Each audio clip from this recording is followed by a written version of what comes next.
on a very special episode of PODoween.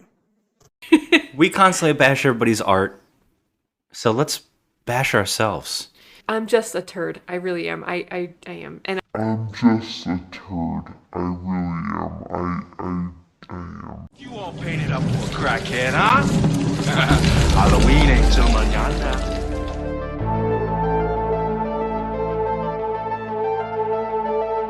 Just another Halloween.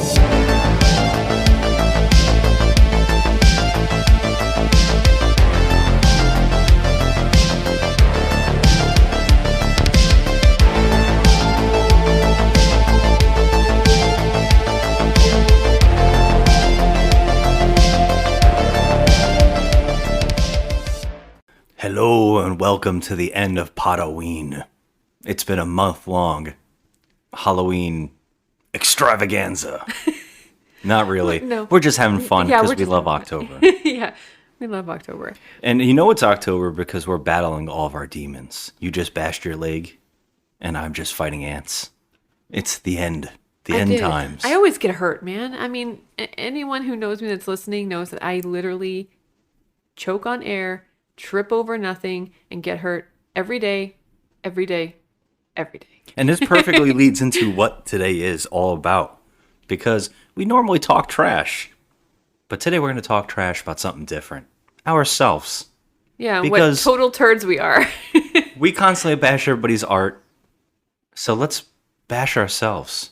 And Do this we bash bonus art? episode. I don't bash art. Well, that's what we do for fun. We Well, watch you're trashy talking about movies. movies. Yeah, we do. We trash movies because we like trash movies. It's not like we're trashing them to trash them. We trash them because we love them. We're going to make this an annual tradition. We're going to do every bonus October. Right on Halloween, we're going to release an episode of us trashing ourselves. Yeah, I like it. I mean, I pretty much hate myself 365 days out of the year. Well, I love Anyway. yourself. I love yourself too. And today, we're going to do a list of embarrassing moments and maybe one just explaining ourselves a little better. Yeah, also we are talking about our love of horror movies, where our love of horror movies came from, and basically a whole mess of personal things about us and who we are as people, and the fuckery just doesn't stop with me. So, yeah, would you say that a lot of your love of horror movies and specifically, does it come from these crazy moments? I think that for me, like Halloween and horror movies and the love of October really come from the scares, and a lot of that ties to your embarrassment. Like you're shocked that something freaked you out, or you did something stupid, or like a prank. That's Halloween in a nutshell. So Yeah. do you feel like that kind of goes with you as well? Absolutely, but here's the thing. I don't usually get embarrassed over anything because I'm just so used to the fuckery that is my life and the misfittery and how I'm just a turd. I really am. I am. And but I love horror movies all year. So I literally am just obsessed. And October absolutely. enhances that. October is like the best month ever. But it does enhance it for me. But also, I'm a goober most of the time anyway. So Well, let's face facts. I mean, I know you for a fact have a lot of embarrassing moments like I do. And one of them isn't even on this list, so I'm going to remember that for next year. you know what's funny though is I do have embarrassing moments, but I don't know if they're more embarrassing for me or they're more embarrassing for you because That's you're not- there. No, I know Because you. I don't know realize you. that I'm embarrassed until 10 minutes Well, later when I'm like, did I just say that to Well, that you person? tackle embarrassment like a whole nother person. You actually don't tackle embarrassment. You tell everybody else to go fuck off and that they're wrong, even when you know you're embarrassed. I'm like, no. You don't reflect you, I am on the not. embarrassment. I am- You push it off. So I am basically, not I'm your reflecting. I become your punching bag. So maybe I do not reflect. And you are my best friend. No, so yeah. you are going to be there. And so I'm the one that through gets all- confused. You're like, you trip and fall of your own feet, and then you tell me to go fuck myself. No, you know how that goes? Just so our listeners know, this is the truth. Every time I get hurt, which is quite often, Scott says, I love you, honey. I do. That's and my that way of is saying. his way of saying you're an idiot. It's actually me going, "You're such a cutie." And also, he laughs at me. But then later on, he'll say, "Are you okay?" I laugh at myself He does all the feel time, bad. so you but get it too. It's like I know that I get hurt every 2 seconds. I'm Yeah. always booping my knee or getting hurt some way and burning myself on my glue gun. It's just a hot mess over here. Oh, see what I did? I said hot mess. Hot mess. Oh, I did that. I said it. You did. So when I get hurt, he giggles and his little giggle and he'll say, "I love you, honey." Because and that's just his way of saying you are such a stinker. And you're saying that, but I don't think that. I do that. The reason I do it is because you do the same thing over and over. Oh, I don't learn And lessons at ever. the third or fourth time, I usually go, "I love you." No, I'll tell Because- you. I do not learn lessons. Yeah. I never learn, ever. No, and you don't want to. I don't want to because you know what? Why? The chaos of this life is just so much fun. I mean, this is perfect. They say trick or treat, right? And no one ever gives out a trick anymore. So I feel like that kind of goes into what we're talking about today because the tricks are all of the scares and the idiotic stuff. And all. You're like, sometimes you're doing a trick on someone else and you do it on your, it comes back on you. Yeah.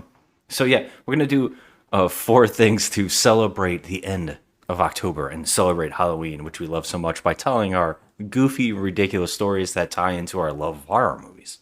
So, what's number 4? What's the title for number 4? All right. So number 4 is What do you pranks. Pranks. Pranks. The tricks. Pranks. Yeah, trickery. Yeah. Fuckery. Do you want to start with a story or All right. So I'll just tell this story, and then it actually set the tone? I'm gonna set the tone right now. So this actually happened to me, and it's pretty fucked up. But so I went with a group of people to see the Blair Witch Project in the movie theater when it came out. Now, obviously, I, like many others, most people, did not have any clue what this movie was really about. I didn't understand. Like, found footage movies were not, very prominent back then. Yeah, none of us knew. This thing set the tone for all of that. So when I went to see this movie, I was absolutely stupefied of how terrifying it was. I had never seen a horror movie like this before. I've never seen a found footage movie where like you're watching this and you think that, holy shit, this is real. This is real. This movie's like the first found footage movie we ever saw, Yeah, really. I've never seen anything like it ever at that time. At that time, I know there's probably others, but this is the one we saw. Yeah, this is the one that just slapped me right into the crazy found footage, arena, I guess. But oh my God. So I saw this movie and I came back to my apartment is when I was living by myself. I had broken up with my boyfriend of a long time and I just got an apartment by myself, and my friends all dropped me off at my apartment on the way home, and so I'm walking up the stairs and I get to my front door and there is a pile of rocks, just like the one in the Blair Witch Project, in front of my door of my apartment. Now, to say that this did me right in where I almost called the police, I was done after seeing that movie. But then I come home and I see rocks. And if you've seen the Blair Witch, which everyone has, you know that these rocks are significant. So I literally stood there, standing outside my apartment door alone in the darkness, and all I see are these rocks, and I was shaking so bad. I was afraid to go inside because I thought there was someone inside my apartment. I was terrified. Needless to say, I did not sleep that whole night, okay, at all. So to who put them there? Okay, so I was like maybe a couple weeks off a breakup, and my asshole ex-boyfriend What a dick. put them there. I don't know if I would never have told him I was going to see the Blair Witch. I mean, maybe he was stalking me at that time and calling me often. So maybe I told him I was going to see the Blair Witch, but he put those rocks in front of my door to scare the shit out of me. And it worked. It had a lasting effect on me. Needless to say, we did not get back together because that was just fucked up. And, he sucks anyway. But I'm just saying, I was furious. And it also helped me hate him more. So I was like, yeah, we're good, dude. I'm like, I've changed my whole outlook on horror movies. Yeah. I was freaking terrified. Didn't I could swear that you called somebody to move the rocks, or did you not? I did. I don't remember who I called. It might have been. I feel like it was your next boyfriend. Like you had someone I was talking to at the time. Yeah, I think I called him and I said, "You're gonna have to come take this shit out of here because I cannot. I think I'm cursed. I think something has happened to me. There's a demon in my apartment. I was really screwed up." Really screwed up after that. I feel like I remember him coming in telling me, this guy put rocks in front of our door. Yeah, like it was just the worst thing. Like after I come home after being completely just shook after seeing Blair Witch, I see those in front of my door. I'm like, this motherfucker. And I didn't think of it at the time of that he did it. Yeah. I was just completely like, oh my God, I'm cursed. Someone's going to come get me. I feel like we also saw the movie together that night too. I feel like we did, because we were friends back then. Yeah, I think we had just met. Yeah, we had just met, and I've never, ever, ever been that shaken up over a viewing of a horror movie at that point in my life, ever. I was completely flabbergasted. To add to your story, I remember seeing that as well that night. I believe it was the same night we saw it together, I think. It scared the shit out of me. Mm-hmm. I have a problem. And my problem is I usually put my mind way too into a movie. And if a movie can get me absorbed enough where I never get taken out of it and realize it's a movie, because if a movie wants you to cry, I'm probably going to cry. If a movie wants you to be scared, I'm probably going to be scared. Unless it's bad and too set up and too in your face with like the music. Right, yeah. But I really get absorbed in these damn movies. I love movies so much. And I'm the perfect moviegoer. That being said, that night, I believed that movie was real. The entire film. Mm-hmm. I think everyone did. And it scared the shit out of me. And I remember going home and I don't think I slept. I remember just sitting there going, these kids are dead. Mm-hmm. And then I had to go online. And this is, I think we had AOL. Yeah, that was early. And the internet, I think I probably couldn't even use my internet if someone was using the phone in the house. So that's how old school. Yeah. And I just remember, I think I finally got online.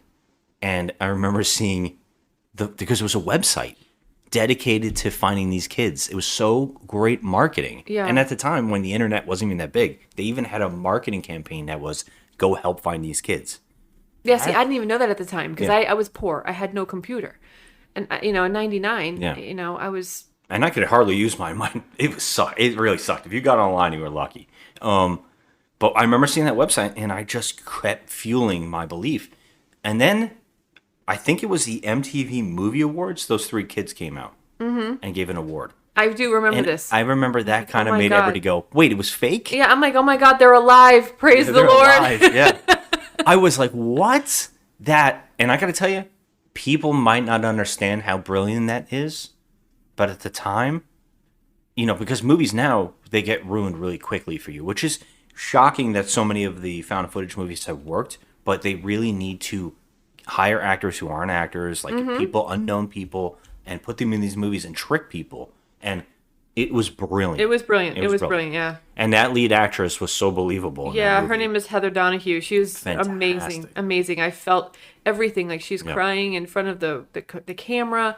I really did feel like, oh my God. Like I felt gut wrenched at the end. Like they're dead. These people are dead. Like, I mean, back then it just felt so real to all of us. Yeah. So, all right. So my number 4, pranks. And I got to tell you, my whole childhood was one big prank because I lived with a real scumbaggy brother. So my brother would torture me on a daily basis. And I was so wanting of his love that I would do anything. He'd call me in the room and say, hey, we're going to play Jimmy Fly Snooker. And that means that he would jump off the bed onto me and do wrestling moves onto me. And I let him do it. So this was damaging to my psyche for very many years. But this particular time, this one stuck with me forever. And he called me in and said, "Hey, you want to come in the room and play He-Man?" And I was like, "Oh my God, my big brother wants to play with my He-Man toys with me." Aww. And we lived in New York at the time, and we had like an upstairs. And I think my room was next to his room in like a corner. So he would get me to come in his room. And I was like, yay! So I grabbed some He-Man, and I ran into his room so excited. He locked the door, turned off the lights, and put on the Amityville Horror. And he held me there. Oh my God. And the music, the opening music, did something to my mind. It scared the shit out of me. What made it worse, he told me, this house is not too many blocks down. This is a couple blocks, he would tell me it was near, but it was basically like 2 towns over. We lived near the Amityville Horror house. And he would just tell me, it's near us. And so he would tell me that Jody the pig, I believe it was in the movie, Yes. was coming from me all the time. So he held me there, and it definitely messed me up. And the movie, for a very long time, maybe within the last 10 years it stopped, just the music did something to me. It creeped me out. Cue and music here. Cue the music over this whole thing. He would constantly put 2 glowing lights or 2 like glow in the dark toys in the corner of my room. So every time the lights went off in the middle of the night, I would have to see these 2 eyeballs You would think it's of Jody. Jody. And he would say, "Jody's coming for you." And if you remember, Jody is also on the 2nd story. Yeah. And we lived on the 2nd story. Oh. And he would say, "Watch your window at night." So I would constantly cover the window. And I must have pissed my pants. I don't even remember, but I remember it really creeped me out. And it stuck with me for a long time. And to make things worse, my parents also kind of indulged in this fear for years. They also did things. So what do you think would make me never want to watch horror movies again? Made me want to really fight my horror movie fears, but still it put such a fear into me. For years, certain horror movies were taboo, and I still have some horror movies that I was afraid to watch because of that thought of that fear again. And it's obvious, a lot of those movies that I feel like that I've watched, and I'm like, oh, it's not that bad. But in my mind, I have built it up to that moment of that fear. So there's so many movies I have on the list that I'm like, I don't know if I'm ever going to watch these movies because I'm just freaked out in the fear. So that's my number 4, and it will always be with me. Amityville will always be with me. And we did go in, my parents they drove past the house one day. I just remember that, and I saw the house, and I was like, Jesus Christ. And this is the bar where after he killed his family, he came to. That bar still exists, I Yeah, heard. I don't know. Yeah, You know, it's amazing too because I do also have an obsession with true crime. Yeah. And I have always been obsessed with that story. The Ronald DeFeo story. I've read every book on it. I've read every single thing that Jay Anson, Amityville Horror. Well, this is a funny thing that we shared when we met. I think that I shared my absolute love with this story to you. And I actually remember telling you, because this is funny, that links to what you were just saying, and it also links to my story. Years later, we moved to Florida, and I remember I was in middle school, and they told us to bring a book, to read a book, and do a report. Everybody had to bring a book and read it. Now, I don't know if this just freaked out the teachers, but the books I would bring were insane. And one of the books I brought was the Amityville Horror. Was the first book. I had a hardcover book. It was first edition hardcover. And I remember even had the plans for the house inside of it and everything. And this is the movie I'm afraid of. And I'm reading the book because I became obsessed with learning what really happened. Yeah. And that book doesn't really help that. It goes with this, it pushes the idea of monsters. Right. So I became obsessed. And I remember when we met, and I remember giving you that book. And I said, this book, I don't know if we still have it. But we do have it. I will never let that book go. I could swear we didn't have it. It's the hardcover by Jay Anson. Yeah. It's a beautiful addition. Read that book. I think I might have read it twice. And then I started reading all about Ronald DeFeo and the DeFeos and all that. And then the Lutzes moving in the house and all that nonsense. Yep. So, like, yeah, I am very obsessed with that whole story. But all I get it. So, okay. Number 3. Number 3. Oh, God. All right. What do we got? Well, number 3 is the most embarrassing moment with a celebrity. Embarrassing moments with a celebrity. Yeah. So we have probably many, but I know specifically we have 2 that we're embarrassed about. Yeah. I mean, I usually don't get embarrassed until I think about, maybe 5 minutes later, I'm like, oh, did I just say that? Was I such a goober? Did I totally like nerd girl out? Did I really? Anyway, so we go to a lot of conventions, spooky conventions, comic book conventions, Star Trek conventions. Yeah, we actually try to go anytime we're in a place and there's a convention. We try to go to it. Yeah, like let's go to it and see what's going on in whatever. Right. We unfortunately haven't been to a couple big ones, but we've been to some really. Well, we went to San Diego Comic-Con. Yeah. I mean, we've been to and some. We love fandom, so we try to go to all of these things. Yes. But Spooky Empire, that happens down here in Florida. So we go to that a lot. And at Spooky Empire one year, it was... Is this a different story? Well, I might not know that. No, this is the story. Because that was Comic-Con. No, it wasn't. No, that was not. That was Spooky Empire. So we went to Spooky Empire one year, and so John Kassir, who does the voice of the Crypt Keeper... Oh, hello, creeps. ...was supposed to be there at the convention. So we were like, oh man, I want to go see him. And then I was excited because I had an obsession with Angel, and the TV show Angel. And I learned that Julie Benz was going to be at the convention as well, which is kind of odd because they were divorced at the time. I think they might have been just divorcing. Yeah, she was married to John Kassir for a while, but they had just gotten divorced at that point. So he wasn't at his table, which was just like a couple seats down, but she was there. So I had her come over and sign my toy. I had a Darla toy. And I don't know what happened to me. I don't know what happened in my brain that day. Yeah. But I was so excited to see her. Which is weird. Yeah. And I was like, I don't know why I was excited to see her. She just looked really pretty and she just looked very welcoming. Yeah. So I was excited.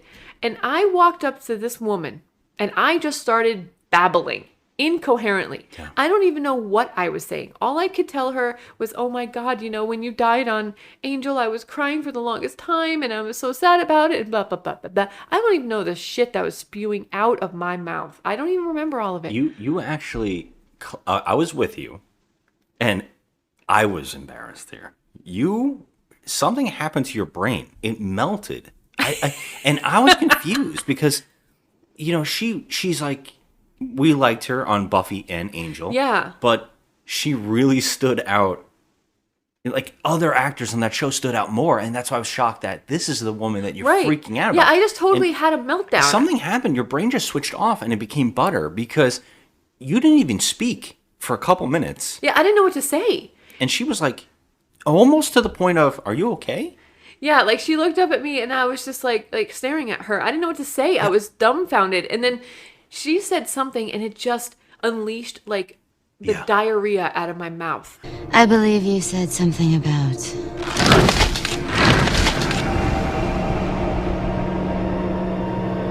a massacre.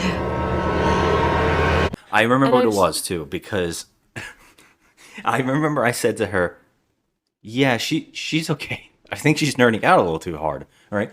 And then we wanted to get a DVD. We had slipcovers to our DVDs, and we loved Angel. Like, love Angel. Love that TV show.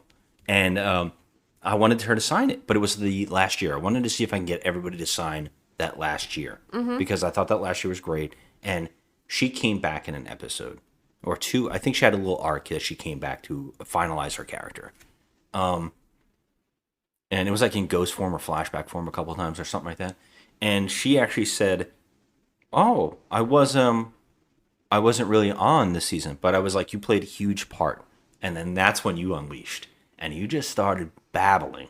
Yeah, I It don't was know about anything I was saying. Connor and the birth. Connor, and yeah. how she killed herself to save Connor. Yes, and I was telling her, like, I literally went, I think I went through the whole plot of the episode to her, and she was just, like, completely, I mean, she was really sweet about it, but she looked up at me like, this bitch, get her out of here. Yeah, it was very uncomfortable. Yeah, I was. I don't know what happened. I totally just flipped a switch and just went completely nuts. I don't know what happened.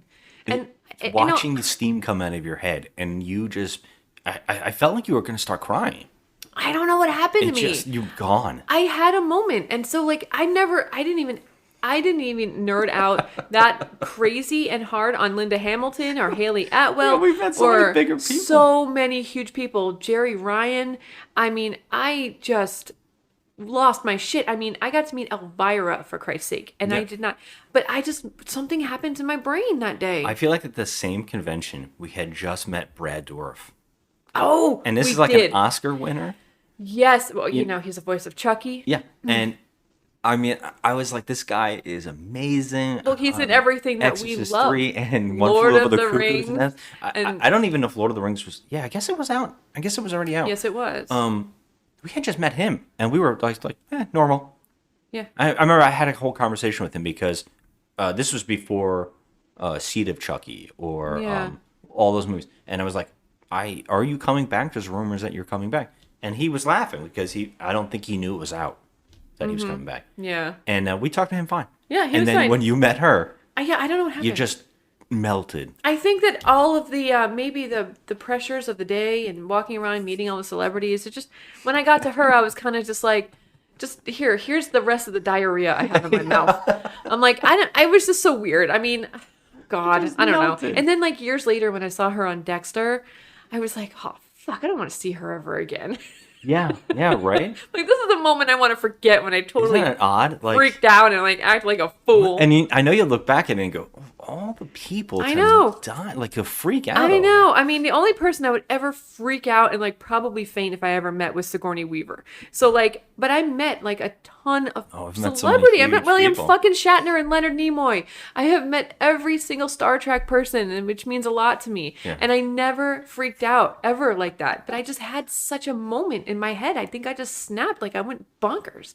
All right, so my number 4 is not as good, but it does lead into you meeting somebody that you absolutely love. Okay, this is again at Spooky Empire, I'm assuming. This one's at Spooky Empire. I Yes, really it think was. the other It was was Spooky MegaCon. Empire. But, all right. No, I'm telling you. All right. Because why the hell would the Angel Cast be at Spooky Empire? And I don't even think Because it's a Spooky Empire was vampire okay. show, you know. Well, whatever. So, this one was at Spooky Empire, and it wasn't too long ago. But this one embarrassed the crap out of me. This one's going to haunt me for the rest of my life. It will. So, we have a poster for Aliens.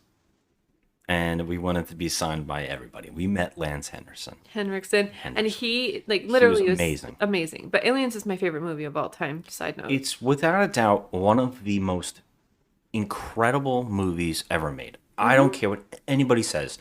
It is perfect. It should be the template for every science fiction action film ever made. It literally should. It's a 10 out of 10. Not only is it one of the best sequels ever made, it is also probably one of the best horror, sci-fi, action movies ever made. Hands down. Everything steals from it, and it rightfully so.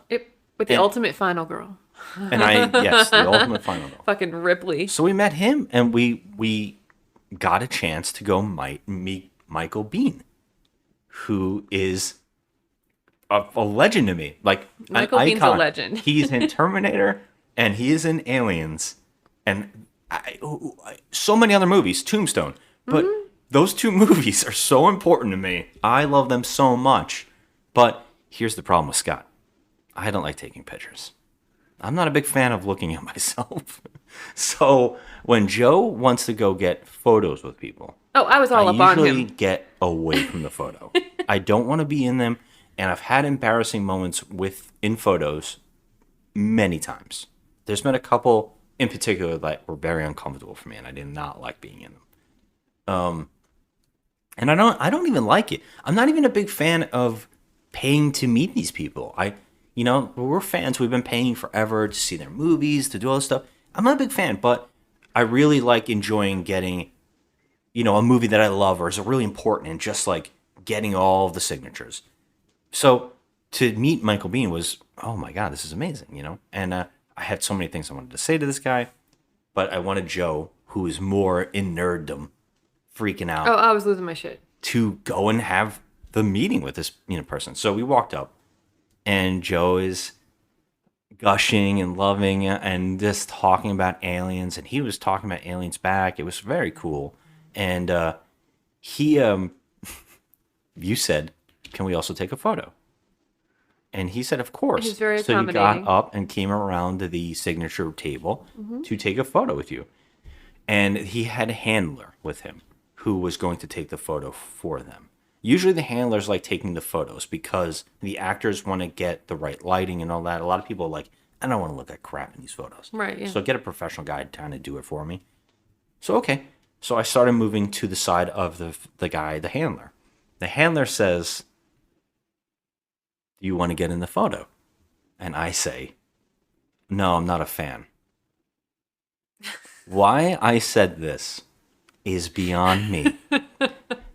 But when I realized that what I had said sounded like I was talking about Michael Biehn, Like, I'm not a fan of his. I saw Michael Bihn's face drop into fuck you face.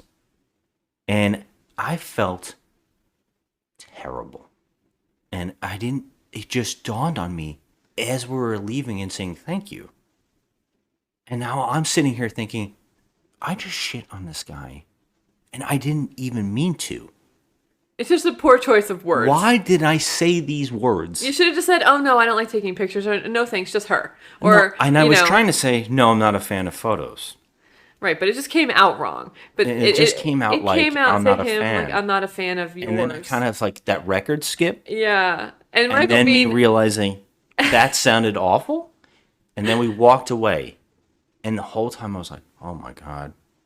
Oh my God, did I just say that to this guy? I love this guy. And all I wanted to ask him about was the movie that he did with Nicolas Cage. And say, how insane was that to be on film with this guy doing what he was doing? Because that movie is crazy. And I think it's called Deadfall. And I'm just sitting, and forever, I'm haunted by this. And now, we just recently came back from another one, and I think you met another celebrity. I did. I met Robin Lively. She's a sweetie poo. And I got the fuck out of there.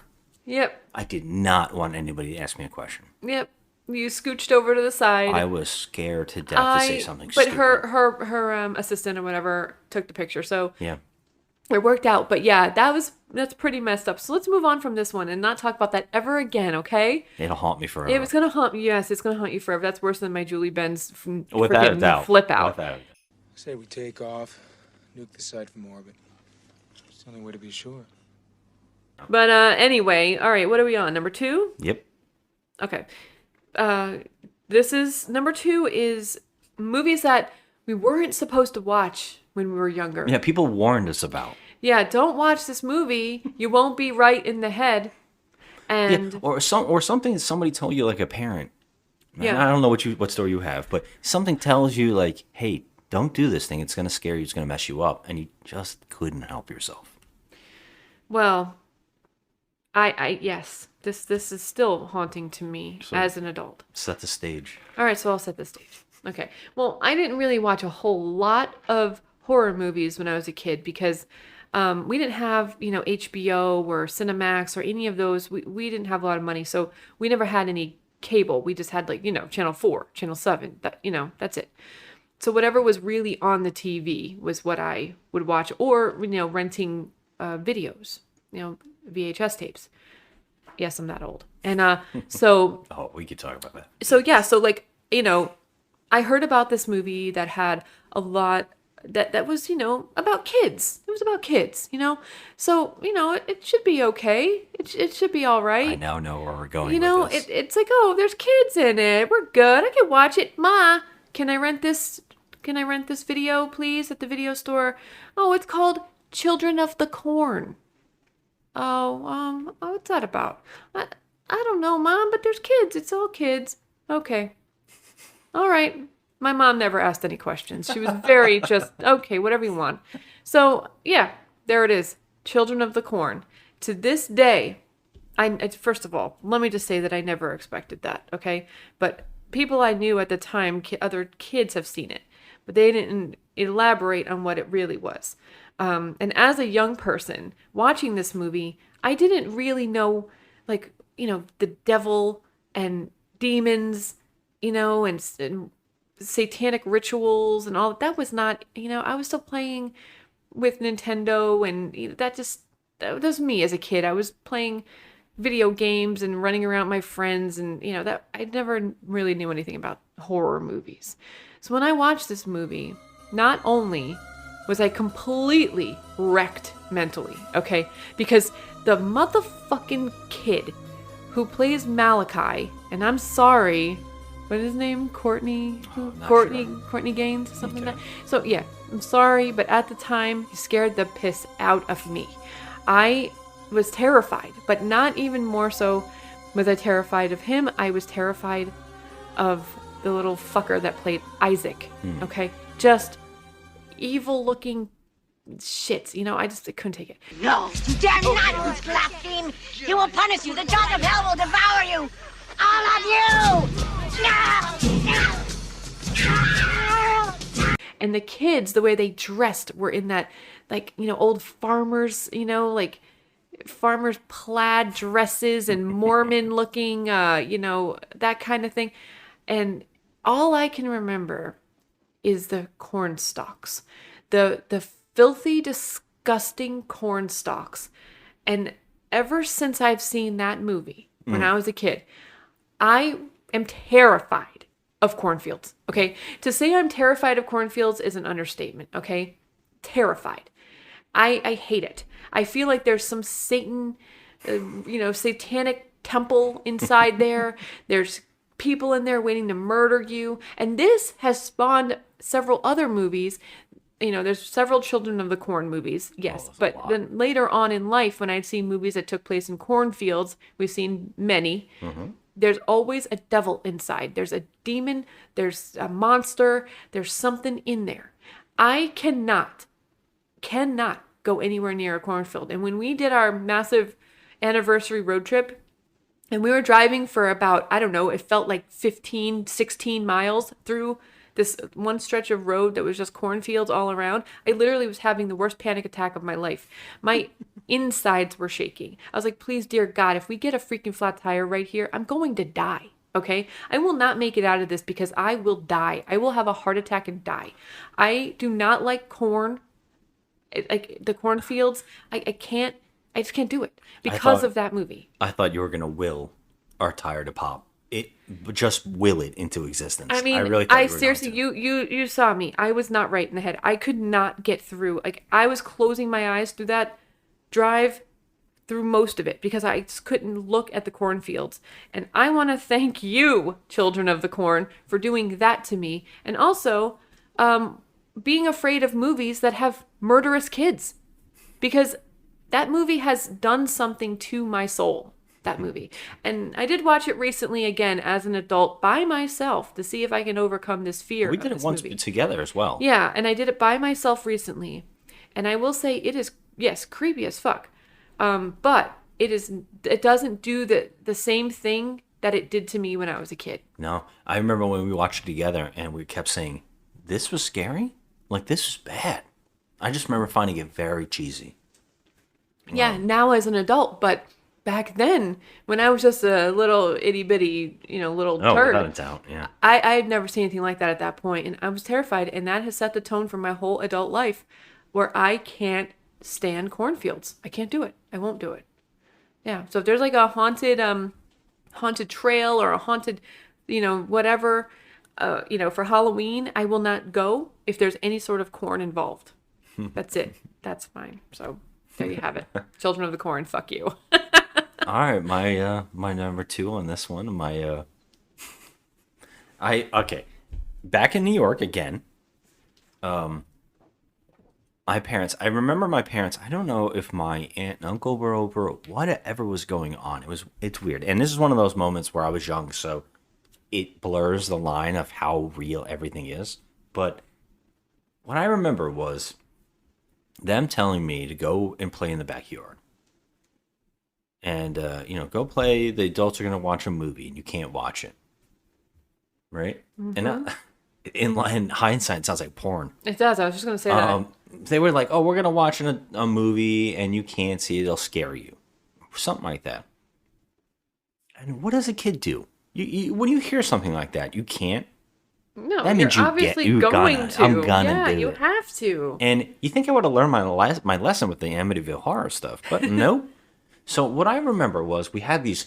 If you can remember the 80s or whatever, the tacky windows with the wood paneling that had the little hole in the middle, and yeah. the wood would go and you can Oh look yeah, in. the slats. Yeah, you can. Look and through the slots weren't always like together properly, so you can kind of glance into Oh it. yeah, you can see. I went outside and I watched through the window. And what I watched was a woman being attacked by a toy. And I just remember it being the worst thing I'd ever looked at. It was just a woman being savagely attacked by a killer toy that looked to me like a killer, like wooden Satan. And I just remember going, what the fuck is this? The woman I was watching was Karen Black. Mm-hmm. And the movie was Trilogy of Terror. That was the worst segment. I mean, the best worst segment. Oh, it's amazing. Yeah, it was we amazing. rewatched it recently. It was so creepy. And we just kept going, this is so much fun. It was so creepy. It's so much fun. But as a child, seeing this thing savagely stabbing her with a tiny little needle like sword and going, I just remember watching it through the window going, and I just remember her fighting this thing. I couldn't look away. My eyes were like peeled, just open. And I remember she throws it, I believe, in an oven, and it sets on fire in there, and it's on fire going, and it just was like, oh. And then the last shot, I don't even know, I think this is true. Karen Black turns to the camera, and she has become the thing. Her face has like those yellow eyes, and her teeth are like the monster teeth of the doll. Mm-hmm. And I just backed away from this window slowly.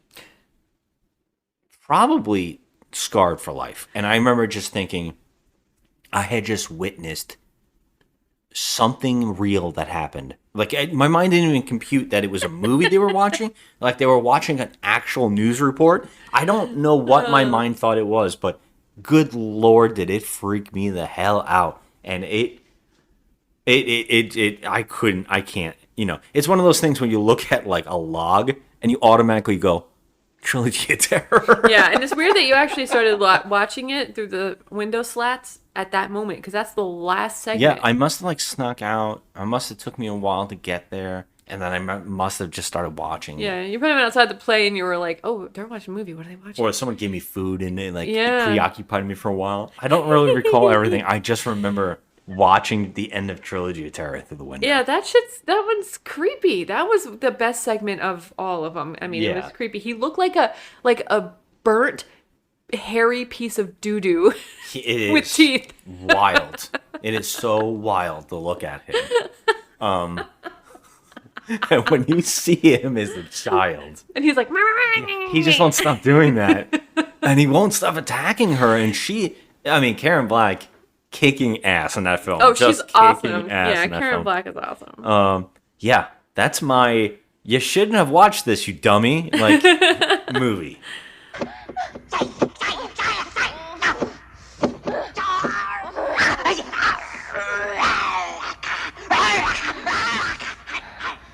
I like it. Yeah. Awesome. All right, so number one On a serious note. Okay, so we're doing what is single-handedly responsible. Well, yeah, for some us. emotional attachment to a horror movie, Okay. something that really, really made you love horror. Okay, so mine is going to be pretty specific. After doing like a lot of thinking about this, and the reason that I love horror movies, I'm going to have to tell you just flat out 2 words. Stephen King. Stephen King. Yep. He is fucking amazing. Okay? Like his adaptations, Like the books that he's written, I've read several, but his movie adaptations, not all the movie adaptations are amazing. They're not all great, but I will tell you that the ones that have impacted my life have everything to do with Stephen King. Like My Fear of Corn, there it is, Children of the Corn. My Fear of Twins, there it is, The Shining. That The Shining still remains, after all this time, the scariest movie to me. Yeah, He also, he's done werewolves. So Silver Bullet, I love that movie. That's one of my childhood movies that I watch over and over again. Cute little Corey Haim back then. Firestarter, that's when I started really liking Drew Barrymore, and I thought that was very creepy. It, Clowns, okay. Carrie was amazing. I still love that movie so much that I watch it every single October, and probably even more than that. Pet Sematary. Pet Sematary scared the shit out of me with Pascal and Gage running around, a 2-year-old little boy, a zombie little boy. Like, I mean, Stephen King is single-handedly probably responsible for all my greatest fears and my love of horror. I mean, he's brilliant. So that is how I think I entered into loving horror so much because of him. Yeah. And also, I read Misery, and I thought that book was great. And then the movie happened, and then I was like, "Oh wow, with Kathy Bates and James Caan are fucking killing it!" Like, it was. I mean, there are some bad adaptations, but there are some really good ones. Like I was just talking to you about how I love Needful Things. I love that.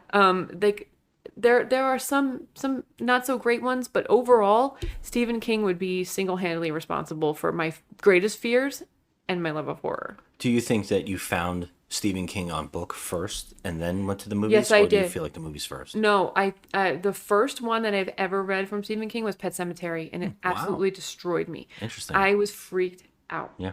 So I was like, okay.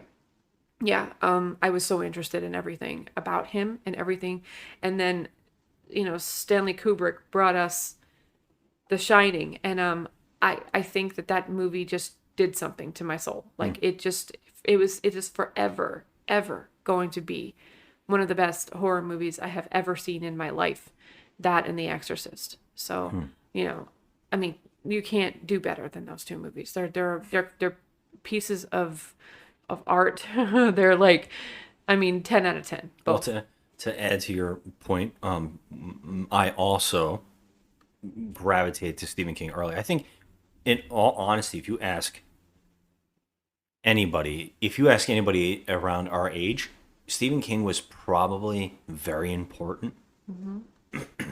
In a lot of ways. Like, I feel like he defined like horror for a lot of us. He did. And I also read the books, but I don't know if I saw some of the movies first. But back to that middle school story that I was telling you about, I brought the Amityville Horror to. The next book I brought was Cujo. Yeah. And I just kept up with this. The books that I was bringing were very adult. Yeah. That's another one I didn't mention, Cujo. Yeah. And a lot of these things I had deathly afraid of too. And I think a lot of that comes from, I was very scared of dogs, but we had a lot of dog issues in my family. A lot of dog stuff. So I saw Cujo, and it blew my mind. And I read that book, and it was even more interesting. The thing that really shocked me about Stephen King early was how good his short stories were. And his short story books are killer. There's so many movies that come out of those short story books. There's so many in there. And the odd thing I find is he's one of the rare writers whose movies are better. I don't know what it is about it. I don't know if it's because he over-describes in his books that make them very long. He like The Stand is almost unreadable because it's so big. Yeah, The Stand is like, you're reading like 4 Harry Potter books. Exactly. And when you see the miniseries, you're like, this cuts down to the bare essentials. And some of his books, his movies, made like the adaptations, are just get right to it and do it so well. So well, yeah. And it's really, really rare to see that. But yeah, something about interpretations of his stuff has always blown me away. Yeah. Well, going to my one, I don't want it to be too long, but I have so much to add. I could say to this one, because like early on in my childhood, my mom and me would watch black and white horror films. She would tell me all the time that The House on Haunted Hill was the scariest movie she had ever seen. When I was a kid and seeing it, it blew my mind that it scared her because it is so, cheesy. You can see strings, nothing really happens. But I also, her love of these black and white movies became my love of these black and white movies. And I watched them for so long and they were so important to me. So when I was sick all the time, I would watch these movies, and a couple, just the name were, besides House on Haunted Hill, the Crawling Eye. And I something about them just made me love them. But the one story I want to bring up for this, the one that's I think the most relevant to this topic, is that when I was another hospital visit with me and my hospital visits, and later in my life, I was still in high school, and I had tickets to go see Alice in Chains, and I think it was 3 bands playing, and they were like big bands. The only band I wanted to see was Alice in Chains. I was obsessed with Alice in Chains. I love them. And, they are a good band. Yeah, and it was like 3 great bands. I can't even remember who the other 2 were right now. I think it was Candlestick was the other third band. But Candlestick? Is that the name? What's the name? Are you trying to say Candlebox? Is that the name of that band? I thought it was Candlestick. No! I love Candlestick though. They are forever gonna be Candlestick. What is their song? He's like walking around with a wire. Is that band? In the video, he's like walking around the house with a long wire. They have you. They have but you left me far behind. That might have been the one. Yeah, that one. That's Candlebox. That's the name of the band? Candlebox. Yes. Oh Jesus, I didn't care. Like at the time, I could care less, and I still don't really. But Alice in Chains blew me away. I don't know what it was. I listened to their first 2 albums, and they had another one with Soundgarden. They did like a little EP or whatever it's called, and I listened to it ad nauseum. Just repeat on repeat. Love them. So I had tickets. Of course, in Scott tradition, I got sick because I constantly get sick when I have something I really, really am looking forward to. And now people get mad at me when I say, "Are you looking forward to it?" And I say, "Nope." And everybody always gets mad. Why aren't you looking forward to it? I'm like, you'd have to live my life to because something understand always this. happens. So I just don't ever I never get excited. I never get like worked up about anything. It's really rare for me. So yeah, this was one of those times. I got really sick, and I went to the hospital again. And I was in the hospital for a bit, and super depressed. Everything was going wrong for me. And crazy enough, Alice in Chains, Lance Staley had an overdose. And he didn't perform. They replaced him with Flight. I think that's the name of Rob Halford's other band. Is it? Fun fact, you're wrong. I don't know. Yeah, that's really odd. And I heard the guys from Candlestick had mocked him on stage, which, I would have lost my fucking mind. Anyways, just talk about depression, right? I was just so sad in this hospital bed, and it was just devastated. And I don't know if this is a thing, but like, I was even like rejecting the medicine in the IV. Like, I don't know if that's a thing. I think it is. I don't know if it is when you're so depressed that you can actually kind of like bleed into the IV. Oh, no, I've never heard of that. I don't know if I'm making this up, but at least that's what I thought was, or at least I thought the nurse told me that I was depressed. They asked me if I was depressed, and I said yeah. And one night, I was just so bored, and again, worried that Hocus Pocus might come on television. Oh my god, I was going to say, if they put Hocus Pocus on. But what did come on was Psycho. Yeah. And I got to sit there in this hospital bed and rewatch Psycho in a way that I don't know if I ever had before. Sometimes when you see a movie at home and you don't go to the theater and you can't see, sometimes you just keep leaving the room and you miss it. And you don't really understand it. Yeah, you walk around. And when you're in a spot where you just can't leave and you have to stare at the television, you just really start paying attention to movies. Yeah. And I sat there and I watched Psycho, and everything perked up.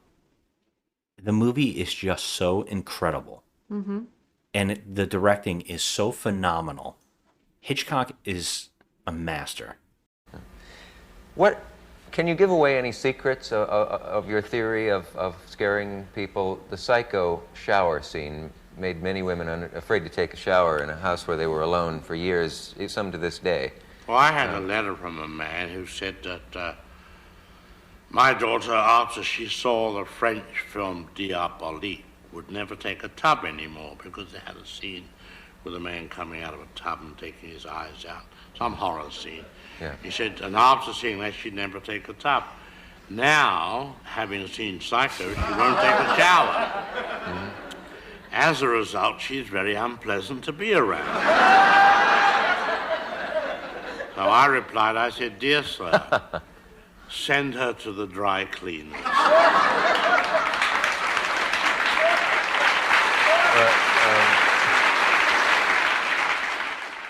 I just remember it made that night better for me. Yeah. And I remember, I think I wasn't in that long after that because I think it just perked me up and I started like feeling better. Ever since that night, I think I've watched movies differently. I started really paying attention to the filmmaking, the aspect of like camera shots and angles and how do you use music? And people talk to me still to this day and they say, well, you see movies differently than other people. Well, yeah, I mean, Hitchcock will make you do that, you know? I think so too. And, you know, like people are always saying that to me, like, oh, well, you look at it a whole different way than other people. I just watch a movie to watch a movie. And I'm like, that's always blown my mind because I'm just appreciating it. I'm just trying to appreciate every aspect of it. And that movie that night really, really did that to me. Mm-hmm. And to see that movies can make me so happy kind of made me just start becoming a hugest movie fan you've ever seen. Like after that, music kind of took a side thing. Everything else I was doing kind of took a side and I started just watching movies. Like I became obsessed and I just had a huge movie collection. I had memorabilia. I started becoming a freak with it. And it's all because of Psycho. Yeah. And I will always hold Psycho up as not only one of the best movies ever made, but one of the best horror movies ever made. It's in the top. If it's not number one, it's like top 3. Definitely. I agree with that. So you credit Hitch and I credit Stephen King. Yeah. Yeah. Which is two masters. Two masters. At their games. Yep. Yeah, and I don't know. What do you have a story about Psycho? The first time you saw it, or when it like? I honestly don't remember the first time I saw it, but I do have an affinity for black and white movies, especially black and white horror. So Hitchcock is right there. He's up there with my top directors of all time because he does shots that most people back then too. He was a pioneer. He did things that people weren't even dreaming of doing. Yeah.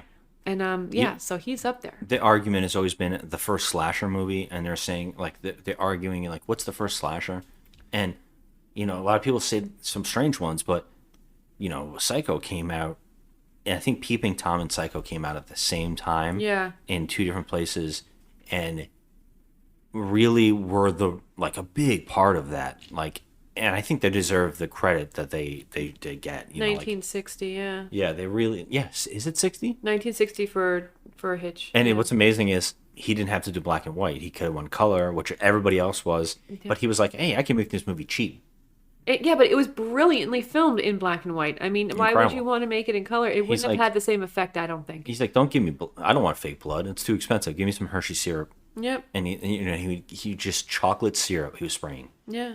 It's incredible. When you think about the movie, not even needing to see actual like penetration of a knife, not to see any of that, just phenomenal. Just a phenomenal like. Also, if I can just chime in real quick, that movie has also sparked my love of spooky houses. Because the Psycho house, oh my God, when they used to have it at the Universal Studios back then, you can go see it. I loved it. I was like, wow, this house is beautifully creepy. So now I am obsessed with beautifully creepy houses and churches and buildings. One of the things I miss the most is Universal Studios Hitchcock museum type thing. Yeah. Where you would go in with the 3D glasses and you would see the birds, scenes from the birds, and Dial M for Murder in 3D. And I remember think they also had Vertigo too, so it was like doubly trippy because the birds ripped through the screen. Yeah. They like redid it, and then and also you go into a museum and you put on like glasses to experience the vertigo in the scene, and you can also get binoculars and look at the house across the street with all the people in the windows. Right. Oh, I wish they still had that. Yeah, I was obsessed with going to that just to see that. Yeah. Like, I became in love with it. Oh, I miss that so much. I know, I do too. Well, this is some insight into us. Yeah, I mean, this is fun. I definitely, since we're doing all amazing filmmakers, I'm going to chime in and just give a small shout out to Charles Band. Thank you for everything that you do. Oh, no. Because he single-handedly freaked me out with the killer doll, which is now why I love Chucky so much and I'm obsessed with Chucky, because I love the whole killer doll genre of movies, of horror movies, and he single-handedly produced Dolls from 1987 or something. And I love that movie so much, and I used to watch that on a loop when I was younger. I used to watch Puppet Master. I still quote it to this day. Yeah, so first 3 Puppet Master movies hold a spot dear in my heart, and I don't know why. He's a master in his own way. Yeah. So thank you, Charles Band. I just want to point out, since this is the end of October and the PODoween ending, we are probably scaring off subscribers or listeners, and we are bleeding them. And I just want to laugh about it because we've pissed off probably so many people with different episodes that people probably came to. They're like, oh, let's listen to this Monsters episode. Oh, yeah, they're shitting on Rob Zombie the entire time. Or the whatever. Just, it's just a matter of fun. opinion. It's a matter of opinion. It's a matter of opinion. It's for fun, and we're not trying to insult anyone. This is who we are. And that's why we're doing this episode. Yeah, this is us. We're two, nerdy goobers, and, we just have our own opinions. We like talking shit, and, no disrespect to any of you Rob Zombie fans. So don't take it too hard. We're all disliking like something different. Yeah, that's just how we are. Yeah. So I mean, thanks for listening, and thanks for coming back and listening to these episodes. We really enjoy doing this. Yeah, especially during October, and happy Halloween, everybody. And we're probably gonna and happy Halloween. We're probably gonna do something new for Thanksgiving.